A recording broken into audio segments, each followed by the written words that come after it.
আল্লাহর কোনো খুঁত আছে? তিনি মহাপবিত্র। আল্লাহর পবিত্রতা যখন আমরা বর্ণনা করি আল্লাহ খুশি হয়ে যান, কারণ তার সত্য আর একটা বৈশিষ্ট্য হচ্ছে তিনি আল কুদ্দুস।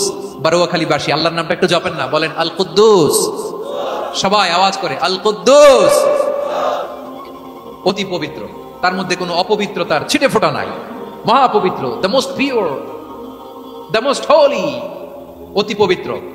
ফেরেশতারা বলেছিল আল্লাহ আপনি মানুষ কেন বানাবেন? নাহনু নুসাব্বিহু বিহামদিকা ওয়া নুকদ্দিসু লাক। এই যে নুকদ্দিসু কুদ্দুস পাইছেন? তারা বলেছিল আল্লাহ মানুষ কেন বানাবেন? মারামারি করবে, আমরাই তো ভালো, আমরাই আপনার মহিমা বর্ণনা করি, আমরাই আপনার পবিত্রতা বর্ণনা করি। নুকদ্দিসু লাক তার মানে আল কুদ্দুস। আবার আমার নবী বিশ্বনবী যখন সিজদায় লুটিয়ে পড়তেন, আম্মা জানা এসে বলেন আমরা তো সিজদার মধ্যে সুবহান রাব্বিয়াল আলা বলেই শেষ, কিন্তু বিশ্বনবী তাহাজ্জুদের নামাজে, নফল নামাজে, সুন্নত নামাজে তিনবার সুবহান রাব্বিয়াল আলা তাসবিহ পড়ার পরে তিনি পড়তেন সুবহুন কুদ্দুসুন রাব্বুল মালাইকাতি ওয়ার রূহ। সুবহ কুদ্দুস রাব্বুল মালাইকাতি ওয়ার রূহ। সিজদায় লুটিয়ে পড়ে বিশ্বনবী এই দোয়াটা পড়তেন নফল নামাজে, সুন্নাত নামাজে, কিংবা তাহাজ্জুদের নামাজে সুবহানা রাব্বিয়াল আলার পরে কি পড়তেন? সুবহুন, আওয়াজ করে বলেন সুবহুন কুদ্দুসুন রাব্বুল মালাইকাতি ওয়ার রূহ। মানে আল্লাহ আপনি প্রশংসিত, আল্লাহ আপনি অতি পবিত্র, আপনি সব ফেরেশতা কুলের রব, ফেরেশতাদের সরদার জিব্রাইলের রব। সুবহানাল্লাহ। আজকে থেকে পড়বেন সিজদায়? হ্যাঁ, বারোয়াখালীবাসী পড়বেন নাকি হুজুর নামাজে তো পড়ি না? হ্যাঁ, এরকম নফল নামাজে, তাহাজ্জুদের নামাজে, সুন্নত নামাজে সিজদার যে তাসবিহ সুবহান রাব্বিয়াল আলা তিনবার পড়ার পরে আমার ভাইরা, মহিলা প্যান্ডেলে আমার যে মায়েরা বোনেরা আছে, আজকে তো রেকর্ড হয়ে যাবে, কালকেই ভিডিও পেয়ে যাবেন। তিনবার সুবহান রাব্বিয়াল আলা পড়ার পরে পড়বেন সুবহুন কুদ্দুসুন রাব্বুল মালাইকাতি ওয়ার রূহ। পড়বেন তো ইনশাআল্লাহ? আবার বিশ্বনবী বলেন ইন্নাল্লাহা তাইয়্যিব লা ইয়াকবালু ইল্লা তাইয়্যিবা। আল্লাহ পবিত্র, পবিত্রতা ছাড়া তিনি কিছু গ্রহণ করেন না, অপবিত্র কোনো কিছু আল্লাহ গ্রহণ করে না। অনেকে আছে ঘুষ খায়, সুদ খায়, অন্যায় অপরাধ চাঁদাবাজি যা আছে সব করে, হারাম টাকা, হারাম উপার্জন। এই হারাম উপার্জন দিয়ে আবার মসজিদ বানায়, আছে না নাই? ইনকাম সবটাই হারাম, ওইটা দিয়ে আবার এতিমখানা বানায়, আছে না নাই? আছে। ওইটা আল্লাহ কবুল করবে না, কারণ আল্লাহ নিজে পবিত্র। পবিত্র না হলে কিছুই অ্যাকসেপ্ট করেন না। সুবহানাল্লাহ পড়েন। তাহলে বুঝলাম তিনি আল কুদ্দুস মানে অতি পবিত্র। এরপরে আল্লাহ বলেন আমি হচ্ছি আসসালাম। আওয়াজ করে বলেন আসসালাম। আসসালাম মানে হচ্ছে শান্তির আধার। সালাম মানে কি? শান্তির আধার, যার কাছ থেকে শান্তি আসে, দ্য সোর্স অফ পিস। তিনি শান্তির আধার। এজন্য আমরা একে অপরের সাথে দেখা হলে কি বলি? সালাম। কি বলি? সালাম সালাম হাজার সালাম সকল শহীদ স্মরণে আমার হৃদয় রেখে যেতে চাই তাদের স্মৃতির চরণে। সবাই বলেন সালাম সালাম হাজার সালাম সকল শহীদ স্মরণে আমার হৃদয় রেখে যেতে চাই তাদের স্মৃতির চরণে। পড়েন আমিন। আমরা সকল ভাষা শহীদ, সকল মুক্তিযোদ্ধা, তাদের জন্য দোয়া করি এবং 24-এর ছাত্র নাগরিক অভ্যুত্থানে যারা শাহাদাতের সর্বোচ্চ নাজরানা পেশ করে এই নতুন ভোরের বাংলাদেশ আমাদেরকে উপহার দিয়েছে, তাদের জন্য আল্লাহর কাছে দোয়া করি। সবাই বলেন আমিন। আমার প্রিয় বারোয়াখালীবাসী, আপনার কি ক্লান্ত হয়ে গেছেন? কষ্ট হচ্ছে? তাহলে 2-4 জন দাঁড়াচ্ছেন কেন? এই যে 2-1 জন যে বোতল ছুঁড়ে মারছো, তোমাদেরকে কি আমি দেখি নাই মনে করছো? এই বোতল ছুঁড়ে মারলা কেন? বসো বসো। হ্যাঁ, মেহেরবানি করে বসবেন, মেহেরবানি করে বসবেন। সবাই আওয়াজ করে তাকবীর পড়ুন, লিল্লাহে তাকবীর। এই আপনাদের গলার আওয়াজ। এতগুলো মানুষ তাকবীর পড়লে এতটুকু আওয়াজ হয় আমি বিশ্বাস করি না। আওয়াজ করে পড়েন সবাই, লিল্লাহে তাকবীর, লিল্লাহে তাকবীর, লিল্লাহে তাকবীর। আল্লাহর একটা নাম হচ্ছে আসসালাম, মানে হচ্ছে শান্তির আধার, দ্য সোর্স অফ পিস। শান্তি দেওয়ার মালিক কে? এজন্য শান্তি চাইবো কার কাছে? আল্লাহ তুমি আমার দেশটাকে শান্তিময় করো, বলেন আমিন। আল্লাহ তুমি আমাদের পরিবারের শান্তি নসিব করো, বলেন আমিন। আল্লাহ আমাদের জীবনটাকে তুমি শান্তিময় করো, বলেন আমিন। এজন্য বিশ্বনবী সালাম ফিরানোর পরে 3 বার পড়তেন আস্তাগফিরুল্লাহ, আস্তাগফিরুল্লাহ, আস্তাগফিরুল্লাহ। এরপরে বিশ্বনবী পড়তেন আল্লাহুম্মা আনতাস সালাম ওয়া মিনকাস সালাম তাবারাকতা রাব্বানা ইয়া যাল জালালি ওয়াল ইকরাম। ও আল্লাহ আপনি শান্তির আধার, আপনার কাছ থেকে শান্তি আসে, আপনি বরকতময়। এই দোয়াটা পড়েন আপনারা সালাম ফিরানোর পরে, পড়েন না? পড়বেন আজকে থেকে আল্লাহুম্মা আনতাস সালাম ওয়া মিনকাস সালাম তাবারাকতা ইয়া যাল জালালি ওয়াল ইকরাম। আবার জান্নাতের আরেকটা নাম হচ্ছে দারুস সালাম, মানে শান্তির ঘর।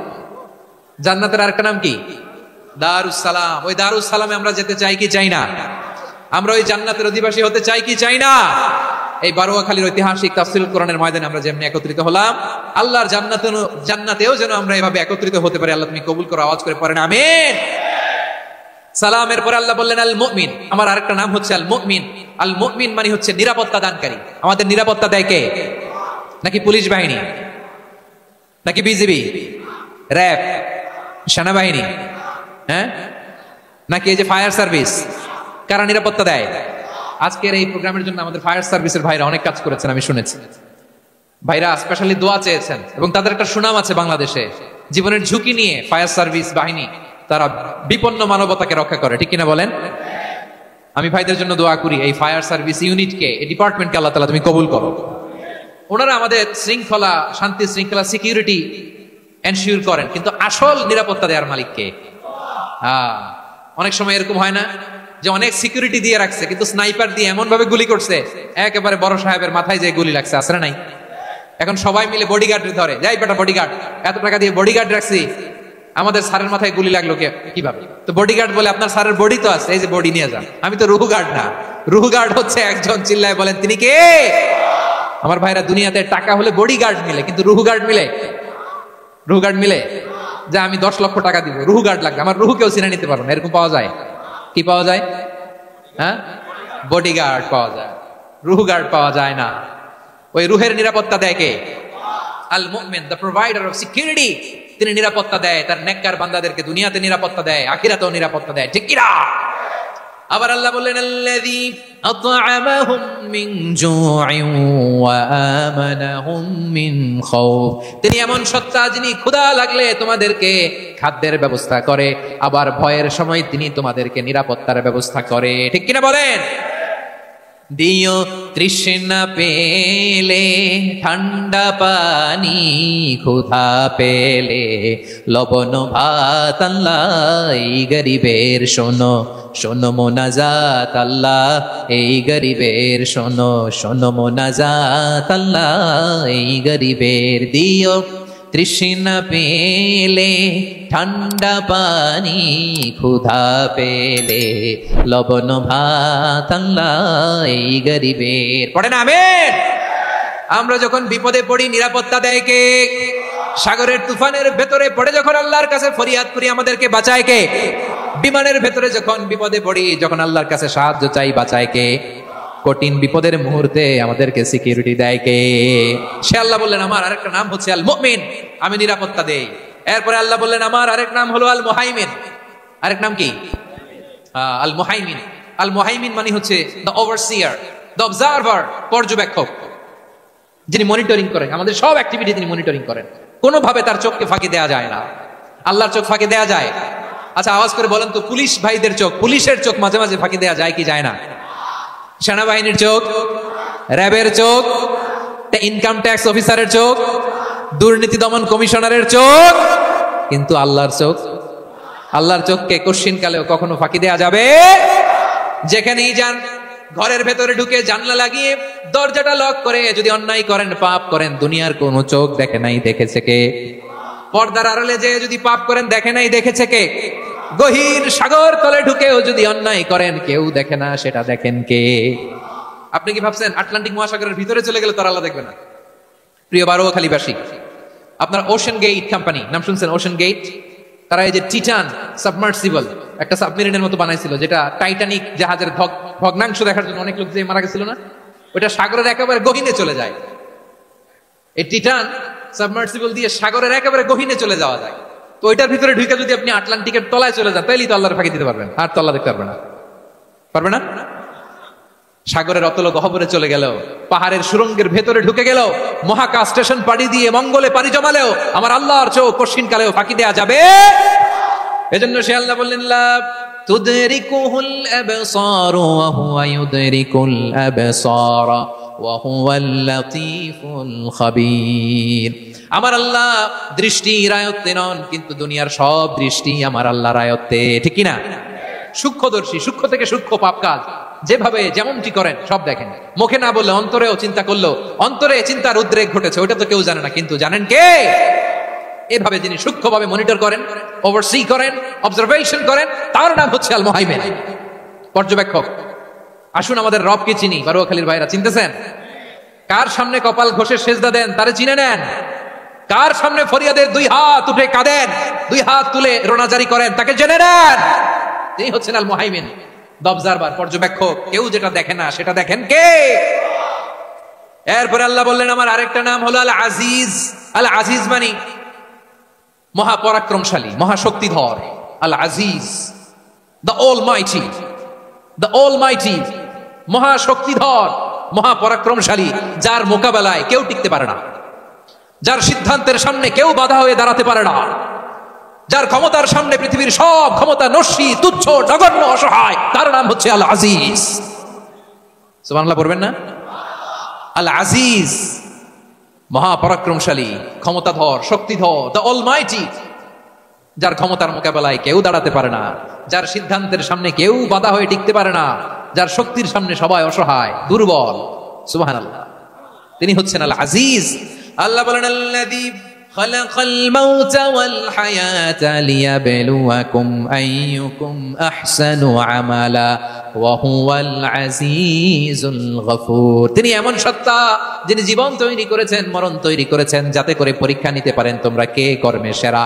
তিনি হলেন আল আজিজ আল গফুর। তিনি ক্ষমাশীল, আবার তিনি শক্তিধর। তার শক্তির সামনে কেউ টিকতে পারে? আমরা পৃথিবীর সব দেশের মিলিটারি ব্যাটালিয়ন নিয়ে যদি আল্লাহর সামনে দাঁড়াই, তাহলে তো আল্লাহ পারবে না নাকি? হ্যাঁ, পৃথিবীর সবচাইতে শক্তিশালী সেনাবাহিনী কোন দেশের জানেন? হ্যাঁ, আমেরিকার সেনাবাহিনী, তারপরে রাশিয়ার সেনাবাহিনী, চীনের সেনাবাহিনী, সব সেনাবাহিনী, নৌবাহিনী, বিমান বাহিনী যত আছে সব নিয়ে যদি আল্লাহর সামনে দাঁড়াই, পারবে তখন আল্লাহ আমাদের সাথে? হ্যাঁ, তার সামনে কোনো ক্ষমতা টিকতে পারে না, তার সামনে কেউ বাধা হয়ে দাঁড়াতে পারে না, তার সামনে গোটা বিশ্ব মুগ্ধ পড়ে থাকে, অসহায়। তার নাম হচ্ছে আল আজিজ। চিল্লায় পড়েন সুবহানাল্লাহ। এরপরে আল্লাহ বললেন আমি হলাম আল জাব্বার। জাব্বার মানে দুর্দণ্ড, প্রতাপশালী, দ্য ডমিনেন্ট, যিনি সবাইকে বশ মানাতে পারেন, সবাইকে অনুগত করতে পারেন, যিনি সবাইকে পূর্ণ নিয়ন্ত্রণ করতে পারেন, তার নাম হচ্ছে আল জাব্বার। আল্লাহ বলেন হুয়াল কাহিরু ফাওকা ইবাদিহি ওয়া হুয়াল হাকীমুল খাবীর। কাহিরু ফাওকা ইবাদি, তিনি বান্দাদের উপর কাহের, একচ্ছত্র নিয়ন্ত্রণকারী। তিনি যেমন চান তেমন ভাবে বশ মানাতে পারেন সবাইকে। তিনি হচ্ছেন আল জাব্বার। তিনি কি? বিশ্বনবী ফরমান ইয়াখুদুল জাব্বারুন ইয়াউমাল কিয়ামাতি সামাওয়াতিহি ওয়া আরবাহু বিয়াদিহি। রব্বুল আলামিন কিয়ামতের দিন সাত আসমান সাত জমিন হাতের মুঠোয় নিয়ে এরকম ধরবেন। সুবহানাল্লাহ পড়েন। সাত আকাশ সাত জমিন আল্লাহর হাতের মুঠোয়। আমি যেরকম হাতের মুঠোয় করছি এরকম নাকি? না, যেমনটি আল্লাহর শানে খাটে ঠিক তেমন। সুবহানাল্লাহ বলেন। আল্লাহর সাথে কারো তুলনা হয়? তাহলে বলেন তো আল্লাহ দেখতে কার মতো? আওয়াজ করে বলেন আল্লাহ আল্লাহর মতো। আল্লাহ কার মতো? ওয়ালাম ইয়াকুল্লাহু কুফুয়ান আহাদ, তার মতো কেউ নাই। তাহলে তিনি কার মতো? তার মতো। আওয়াজ করে বলেন বারুয়াখালী, তিনি কার মতো? তার মতো। আল্লাহ তাআলা সাত আকাশ সাত জমিনকে হাতের মুঠোয় নিবেন, মুঠোয় নিয়ে বলবেন আনাল জাব্বার। আরে আমিই তো জাব্বার, আইনাল জাব্বারুন। দুনিয়ার স্বৈরাচারী গুলো আজকে কোথায়? দুনিয়ার জালিম গুলো কোথায়? দুনিয়ার অত্যাচারী বাদশাগুলো আজকে কোথায়? আল্লাহ বলবেন আমি তো জাব্বার। দুনিয়াতে যারা জাব্বার বলে নিজেদের দাবি করতো, স্বৈরাচার, ডিক্টেটর, জালিম, অত্যাচারী, আজকে তোরা কোথায়? কোথায়? কোনো আওয়াজ নাই, কোনো খাওয়া নাই, ওই দিন কোনো টু শব্দ নাই। ওই দিন ক্ষমতা হবে এক সত্তার। চিল্লায় বলো তিনি কে? এজন্য আল্লাহ বললেন আমি হলাম জাব্বার। এরপরে আল্লাহ বললেন আমি হলাম মুতাকাব্বির। আমি কি? মুতাকাব্বির মানে হচ্ছে দ্য সুপিরিয়র। সুপিরিয়র, যার চেয়ে বড় কেউ নাই, তিনি সবচেয়ে বড়। এজন্য নামাজে প্রত্যেক রুকুতে সেজদায় আমরা সবাই বলি আল্লাহ আপনি সবচেয়ে বড়, ইউ আর দ্য গ্রেটেস্ট। আমরা বলি আল্লাহু আকবার। আমরা কি বলি? আওয়াজ করে বলেন আমরা কি বলি? কি বলে নামাজ শুরু করি বলেন তো? আওয়াজ করে সবাই পড়েন আল্লাহু আকবার। মানে আল্লাহ সবচেয়ে বড়। আল্লাহু আকবার মানে কি? আল্লাহ সবচেয়ে মহান, সবচেয়ে বড়। বলেন তো আল্লাহর চাইতে বড় কোন সত্তা এই মহাবিশ্বে দ্বিতীয় কেউ আছে? এজন্য আল্লাহ বলেন আমি হলাম আল মুতাকাব্বির। প্রকৃত গর্ব অহংকারের মালিক। আসল গর্ব, বীরত্ব, অহংকারের মালিক কে? আল্লাহ ছাড়া আর কারো অহংকার সাজে? সাজে না। আমাদের অহংকার সাজে? অহংকার সাজে না। আল্লাহ বলে আল কিবরিয়া উরিদাই, অহংকার আমি আল্লাহর চাদর। ওয়াল আযামাতু ইজারি, বরত্ব আমি আল্লাহর লুঙ্গি। যে অহংকার করে ওই বেয়াদব কেমন যেন আমি আল্লাহর চাদর ধরে টান মারে, আর যে আমি আল্লাহর চাদর ধরে টান মারার স্পর্ধা করে আলকাইতুহু ফিন্নার ফালা উবালি, ওরা আমি জাহান্নামে নিক্ষেপ করবো, আই ডোন্ট কেয়ার, ওরা আমি জাহান্নামে ফেলি। কারণ অহংকার এটা মানুষের সাজে না, এটা সাজে কার? তিনি হচ্ছেন আল মুতাকাব্বির। আল্লাহ ডেকে বলে, গোলাম কেমন করে তোর বরত্ব সাজে, অহংকার সাজে। হাল আতা আলাল ইনসানি হিনুম মিনাদ দাহরি লাম ইয়াকুন শাইআম মাযকুরা। মানুষের এমন একটা সময় ছিল, সে মানুষের উল্লেখ করার মতো তার জীবনে কিছুই ছিল না। আমাদের জীবনে একটা সময় ছিল উল্লেখ করার মতো আমরা কিছুই ছিলাম। বলেন তো, আমাদের মায়ের পেটে যখন আমরা ছিলাম, প্রথম আমাদের সাইজ এত ছোট ছিল, এক ফোঁটা পানি, নাপাক পানি, মাইক্রোস্কোপ দিয়েও তো আপনার হদিস খুঁজে পাওয়া যায় না। তা আপনার অহংকার আসে কোত্থেকে? আপনার বাবার পিঠ থেকে যখন মায়ের জরায়ুর ভেতরে যে আপনি বললেন আপনি এত তুচ্ছ, আমরা এত তুচ্ছ নগণ্য ছিলাম, মাইক্রোস্কোপ দিয়েও আমাকে খুঁজে পাওয়া যায় না, সেই আমি অহংকার করি। মায়ের পেটে 8 মাস 9 মাস তিলে তিলে আমাকে বড় হওয়ার তৌফিক দিলেন কে? দুনিয়াতে আসার পরে হায়রে দাঁত নাই, হাড্ডি চাবাইতে পারি না, ঠিক কি না? আচ্ছা, বারোখালীবাসী, আপনাদের ঘরে যাদের 6 মাস 4 মাসের বাচ্চা আছে, ওরা গরুর হাড্ডি খাইতে পারে? হ্যাঁ। তারপর হাঁসের হাড্ডি, মুরগির হাড্ডি চাবাতে তো খুব ভালো লাগে, তো এগুলো চাবাতে পারে? কি দুর্বল দেখছেন, ও কিছু খাইতেও পারে না। ওরে দুধ দিয়ে, তারপরে ওকে আপনার ডাল দিয়ে, সবজি দিয়ে একটা মিক্স খিচুড়ি বানাইতে হয়, এটারও আবার ব্লেন্ডার করতে হয়, এদিক দিয়ে দিলে বাচ্চা এদিক দিয়ে পড়ে, এ নাকি আবার অহংকার করবে। বড় হওয়ার পরে অসুস্থ হলে মানুষের চেহারা ফ্যাকাশে হয়ে যায়, আইসিইউতে যে আল্লাহ আমারে বাঁচাও, এতদিন কইতে আমি ক্ষমতার মালিক, এতদিন কি কইছে আমি ক্ষমতার মালিক, আইসিইউর বেডে কি বলে আল্লাহ আমারে বাঁচাও। দেখছেন ক্ষমতা?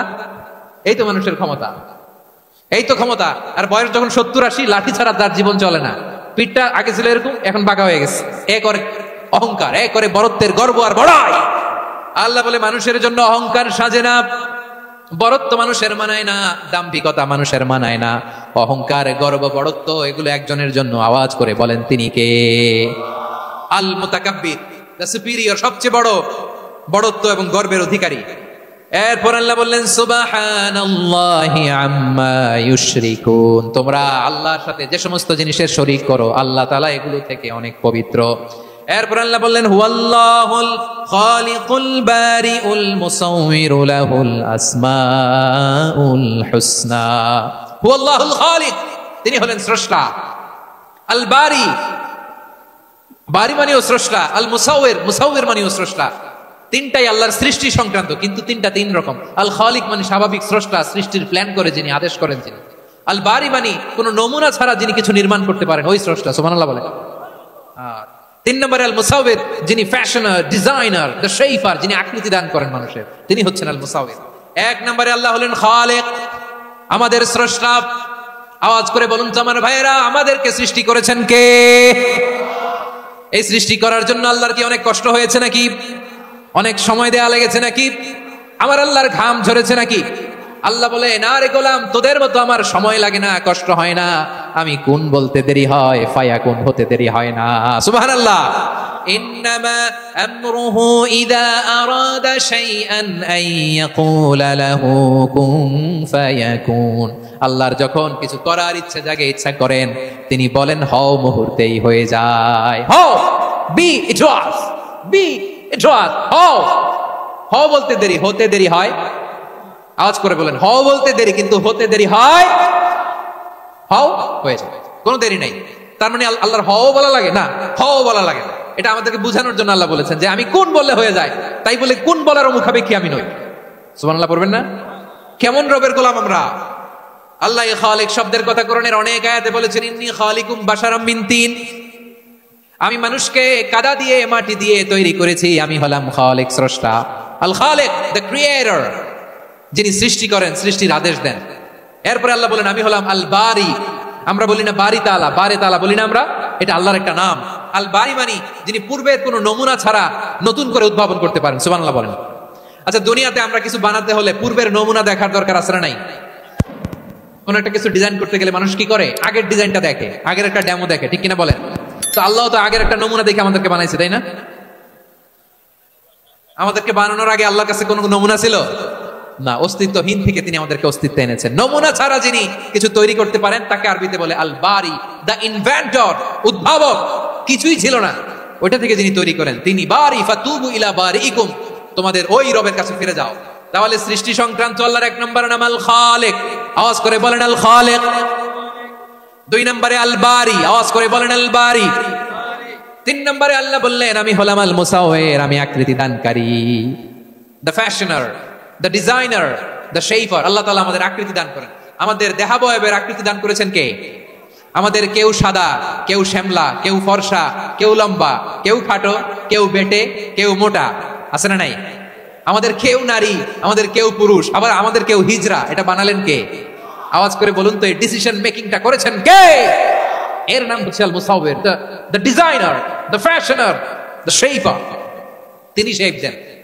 মায়ের পেটে থাকতে আমাদের কার কণ্ঠস্বর কেমন হবে, কার ডিএনএ, আমাদের দেহে যে সেলের মধ্যে যে ডিএনএ থাকে, ডাইঅক্সিরিবো নিউক্লিক অ্যাসিড, এটা দিয়ে আমাদের ফিচারগুলো ডিফাইন হয়। এটা কার কণ্ঠ কেমন, কার চেহারা কেমন, কার স্কিন কালার কেমন, এটা ডিসাইড করেছেন কে? আওয়াজ করে বলেন কে?